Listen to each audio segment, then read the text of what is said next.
नमस्कार, मी श्रीकांत उमरीकर. आपण पाहतात ॲनालायझर. लाईक करा, शेअर करा, सबस्क्राईब करा. ॲनालायझरचं ॲप डाउनलोड करा. युद्धाच्या संदर्भामध्ये खूप आधीपासून आम्ही अशी भूमिका घेतलेली होती. म्हणजे ही तर मांडणी आम्ही अगदी जुनी अशी करतो आहोत की दुसऱ्या महायुद्धाच्या नंतर हिरोशिमा आणि नागासाकीवरती ज्या भयानक पद्धतीचा भीषण असा जो म्हणजे अणुहल्ला झाला आणि त्याच्यानंतर असं लक्षात आलं की इतकं पुन्हा मानवी सगळ्या पूर्ण संस्कृतीवरती हा जो काळा डाग आहे ना, पुन्हा अशा पद्धतीनं महायुद्ध नावाची गोष्ट होणे नाही. कारण की विनाशाचं ते टोक मानलं जातं त्या पद्धतीने. तसंच शीतयुद्ध काळामध्ये लादेननी केलेला जो हल्ला होता मुंबई ह्याच्यावरचा ट्विन टावर्सवरचा अमेरिकेतला 9/11चा, आणि त्याच्यानंतर ते पण एक गोष्ट समोर आली की अशा पद्धतीचा जो टोकाचा सगळा हा अतिरेकी अशी जी सगळी वृत्ती आहे ही पण आता पुन्हा याला खत पाणी घालणं योग्य नाही. ह्या दोन घटना अशा आहेत की ज्याने एकतर दुसऱ्या महायुद्धाच्या नंतर हिरोशिमा आणि नागासाकीवरच्या अणुस्फोटानंतर अणुबॉम्बच्या हल्ल्याच्या नंतर तसं पुन्हा होणे नाही.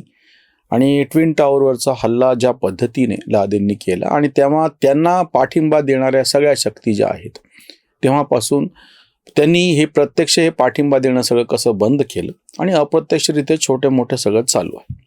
म्हणून आम्ही एक भूमिका आधीपासून अशी मांडतो आहोत की नवीन 1990च्या नंतरच्या जागतिकीकरण पर्वामध्ये पूर्णपणे वॉर इकॉनॉमी ही बॅकफूटवरती गेली, मागं गेली. मार्केट इकॉनॉमी पुढे जात आहे. व्यापार ही गोष्ट सगळ्या जगाच्या केंद्रभागी येऊन बसलेली आहे आणि कुठल्याही पद्धतीने जर व्यापारावरती काही संकट येत असेल तर अशा वेळी सगळं जग सावध होतं आणि जे प्रत्यक्ष युद्ध करणारे आहेत त्यांच्यापासून आपला पाठिंबा मागं घेतं म्हणा किंवा बाजूला जातं. आत्ता तुम्हाला जे चित्र दिसतं आहे, ज्या पद्धतीचं हे सगळं युद्ध चिघळलेलं आहे, अमेरिका आणि इकडे इराण आणि इराणनी मग आखाती देशांवरती अमेरिकेला पाठिंबा देतो या नावाखाली केलेले हल्ले, इस्रायल, या सगळ्या युद्धामध्ये बाकीचं युरोपियन देश असो, भारत असो, चीन असो, रशिया असो, ह्या सगळ्यांनी अंग काढून घेतलेलं आहे आणि सगळे आपला आपला व्यापार कसा मुक्त करता येईल या सगळ्यातून ह्याच्याकडे लक्ष देत. म्हणजे तुम्ही सगळं बघा की काय चित्र रंगवलं होतं आपल्याकडे यापूर्वी. रशिया युक्रेन युद्धाच्या बाबतीमध्ये सुद्धा ह्याचा भडका कसा उडेल आणि जग सगळं त्याच्या चपेटमध्ये, हिंदी तो शब्द आहे ना, चपेटमध्ये कसं येईल असं सगळं या टी व्हीवरच्या बातम्यांमध्ये विशेषतः सोशल मीडिया आणि इलेक्ट्रॉनिक्स मीडिया फार आरडाओरडा करून भडक करून सांगत होता. त्याच्यानंतर मधल्या काळामध्ये गाझापट्टीमध्ये जो संघर्ष झाला त्याचंही चित्र असंच रंगवलं जात होतं आणि आता प्रत्यक्षामध्ये अमेरिका, इस्रायल आणि दुसरीकडे इराण हा जो संघर्ष आहे हे ते असंच भडक चित्र समोर केलं जाते. ते काही प्रमाणामध्ये खरं सुद्धा आहे. पण दुसरा जो मुद्दा आम्ही जाणीवपूर्वक समोर ठेवतो आहोत सगळ्या बाकीच्या उर्वरित जगाच्या बाबतीतला, तो महत्त्वाचा आहे की त्या अशा परिस्थितीमध्ये कोणीही न इराणला पाठिंबा द्यायला तयार आहे ना अमेरिकेला पाठिंबा द्यायला तयार आहे. आपल्याकडं कशी बोंब केली जात होती की मोदी कसे ट्रम्पच्या तालावरती नाचतात, नागिन डान्स करते, असे घाणेरडे शब्द काँग्रेसचे प्रवक्ते वापरत होते. किंवा दुसरीकडून इराणची पण तुम्ही बाजू घ्यायला पाहिजे किंवा अमेरिकेची बाजू घ्यायला पाहिजे. दोघं म्हणणारे जेव्हा भारताने दोघांची बाजू न घेता शांततेची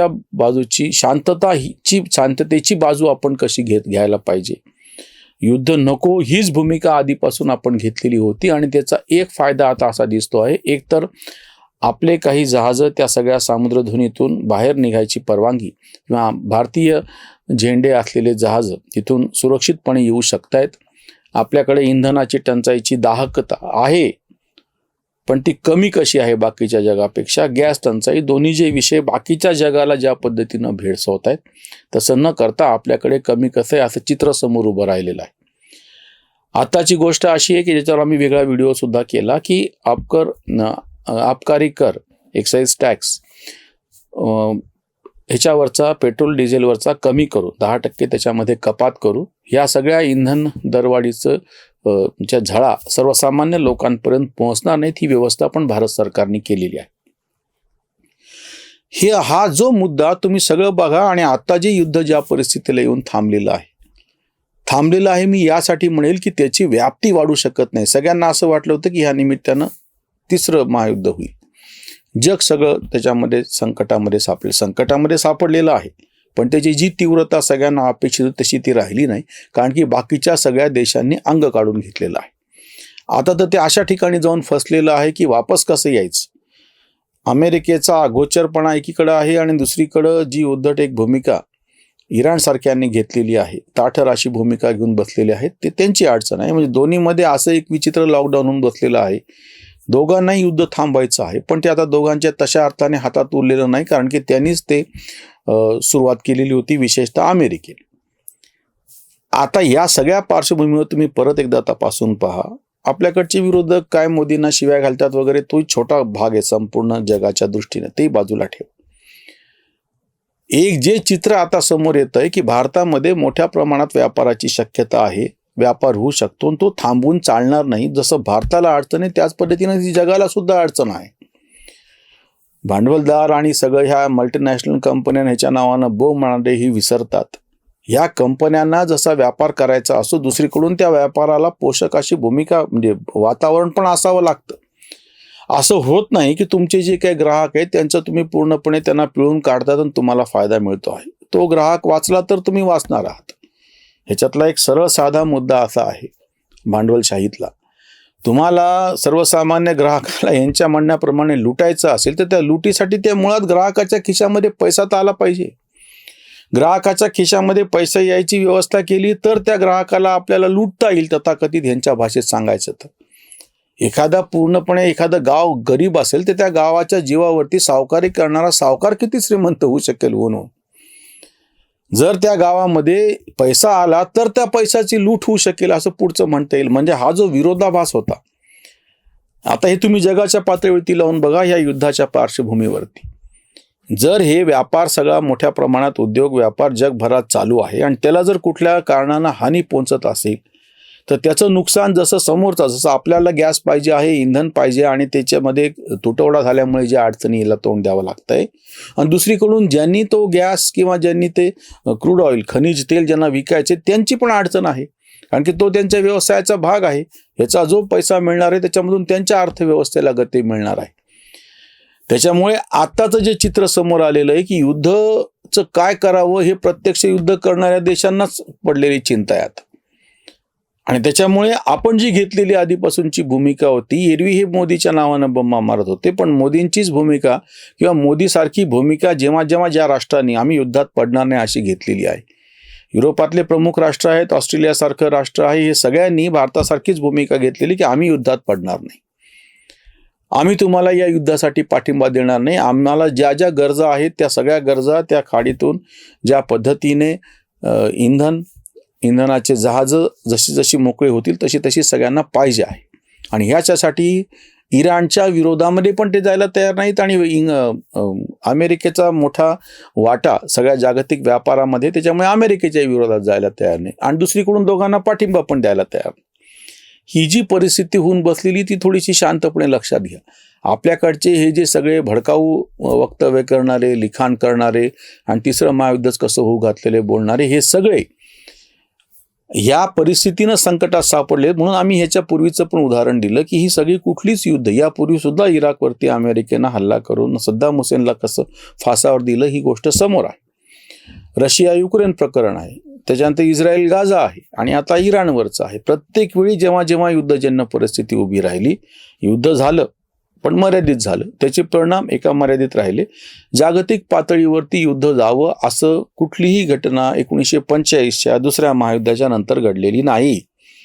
आणि त्याच्यातला सगळ्यात महत्त्वाचा घटक होता की 1990 नंतरच्या जागतिकीकरण पर्वामध्ये व्यापारविषयक ज्या सगळ्या हालचाली जगभरामध्ये चालू आहेत त्यांच्यामुळं फार मोठ्या प्रमाणामध्ये युद्धाला विरोध, आणि त्यासाठी का होईना पण तुम्हाला शांतीचा मार्ग, बुद्धाचा मार्ग अवलंबावा लागतो आहे. यावरची ही उसंतवाणी. महिना लोटला चालू आहे युद्ध, शांततेचा बुद्ध दिसेची ना. इंधन टंचाई चिंता साऱ्या जगा, व्यापाराचा धागा तुटू लागे. ट्रम्प आगोचर युद्धखोरी दिसे, स्वतःच्याच फसे जाळ्यामध्ये. झुकायला नाही तयार इराण, विवेक गहाण पडलेला. जगाचा व्यापार संकटात आला, दबाव वाढला दोघांवर. तटस्थ राहून भारत वाचला, व्यापार साधला आवश्यक. कांत जगासाठी युद्धनात चांगले, भविष्य टांगले मानवाचे, भविष्य टांगले मानवाचे. युद्ध कोणासाठीच चांगलं नाही, युद्धाचा फायदा नावाची काहीच गोष्ट नसते. जिंकलेला खुशीत आहे आणि हारलेला दुःखात आहे असं चित्र आधुनिक काळातल्या युद्धात नाही. युद्धानं सगळ्याचंच नुकसान होतं. सगळ्यांना शांततेचा बुद्ध शोधायचा आहे, पण प्रत्यक्षामध्ये युद्ध करणारे जे दोन देश आहेत त्यांच्या नजरेच्या टप्प्यामध्ये कुठंच बुद्ध नाही, कारण की ते विचित्र पद्धतीनं अडकून पडलेले आहे. शक्यता अशी आहे की जगातले इतर राष्ट्र त्यांचा अजून दबाव वाढवतील आणि ह्या दोन राष्ट्रांमधलं किंवा त्याच्यामध्ये इस्रायल सुद्धा तिकडून मोडलं तर 2-1 असं जे सगळं विचित्र असं जे चित्र युद्धाचं समोर आलेलं आहे त्याच्यावरती लवकरात लवकर तोडगा काढण्याच्या दृष्टीने हालचाली सुरू झालेल्याच आहेत, पण काही दिवसातच तुम्हाला त्या पूर्णत्वास गेलेल्या दिसतील. अन्यथा हे जे सगळा संघर्ष आहे एक तर मर्यादित राहील, पण जर त्याचे परिणाम अजून व्यापक पद्धतीनं जगाच्या व्यापारावरती पडणार असेल तर निश्चितच अजून त्याच्यावरती दबाव वाढेल अमेरिकेवरती, युद्धखोरी थांबण्यासाठी सुद्धा आणि अर्थातच इराणवरती सुद्धा कुठल्या ना कुठल्या तरी अटीवर का होईना तडजोडी करा. मग बघूयात, वाट पाहूयात लवकरात लवकर युद्ध केव्हा थांबतो तोपर्यंत. इथेच थांबूयात. धन्यवाद. स्वधर्म जागृतीचा विधायक बुरुज. Analyzer News.